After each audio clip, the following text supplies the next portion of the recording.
सूबाई election commission Sindh में peoples party पारां सेनेट जी चूंड लाइ नामज़दगी फॉर्म जमा कराए छॾिया आहिनि। सेनेट चूंड जे उम्मीदवारनि वॾे वज़ीर मुराद अली शाह सां गॾिजी पंहिंजा नामज़दगी फॉर्म जमा कराया, जंहिंमें 6 जनरल सीटुनि ते 3 औरतुनि जे स्पेशल सीटुनि ऐं 3 टेक्नोक्रेट जी सीटूं शामिल आहिनि। जनरल सीटुनि ते सादिक अली मेमन, सलीम मांडवीवाला, श्री रहमान, ताज हैदर, दोस्त अली जैसर ऐं जाम मेहताब हुसैन 10 नामज़दगी फॉर्म जमा कराया, जॾहिं त औरतुनि जी मखसूस सीटुनि ते पलविशा ज़ई ऐं खैरुनिसा मुगल ऐं टेक्नोक्रेट लाइ फारूक एच नायक, शहादत अवान ऐं करीम अहमद ख्वाजा पंहिंजा कागज़ जमा कराया। नामज़दगी फॉर्म जमा कराइण बाद मीडिया सां ॻाल्हाईंदे वॾे वज़ीर मुराद अली शाह चयो त वफ़ाक हुकूमत वाइड़ाप जो शिकार आहे, जॾहिं त कणक स्मगल करे बहरान पैदा कयो वियो आहे। हम हमेशा से कहते थे और मैंने कहा है कि ये स्मगल हुई और जिसकी वजह से गंदम का बहरान पैदा हुआ।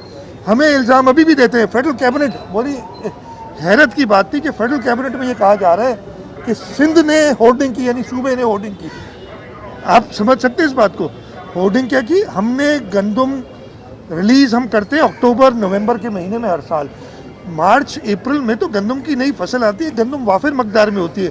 ये हमें कह रहे थे कि अप्रैल और मई में गंदम आप रिलीज़ कर दें ताकि शॉर्टेज हो और इस वक्त प्रॉब्लम हो जाए।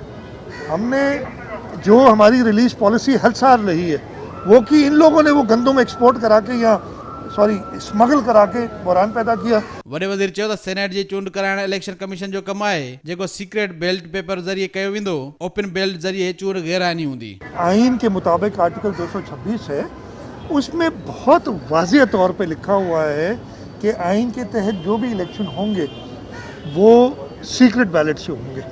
आइन, अगर मैं ये नहीं कह रहा कि ओपन होने चाहिए, सीक्रेट होने चाहिए, वो एक अलग बात होगी। उसके लिए एक आइनी तरमीम की ज़रूरत है, उसके बगैर नहीं हो सकते।